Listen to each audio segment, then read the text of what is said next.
اور اے پیغمبر، اگر ہم تم پر کاغذ میں لکھی ہوئی کوئی تحریر نازل کرتے اور یہ اسے اپنے ہاتھوں سے ٹٹول بھی لیتے تو جو کافر ہیں وہ یہی کہہ دیتے کہ یہ تو صاف صاف جادو ہے، اور کہتے ہیں کہ ان پیغمبر پر فرشتہ کیوں نازل نہ ہوا جو ان کی تصدیق کرتا، اور اگر ہم فرشتہ نازل کرتے تو کام ہی فیصل ہو جاتا، پھر انہیں مہلت بھی نہ دی جاتی۔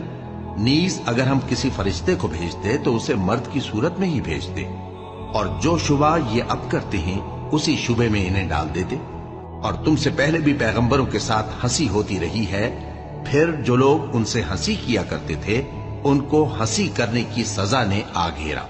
کہو کہ ملک میں چلو پھرو، پھر دیکھو کہ جھٹلانے والوں کا کیا انجام ہوا۔ کہو کہ آسمان اور زمین میں جو کچھ ہے کس کا ہے؟ کہہ دو اللہ کا۔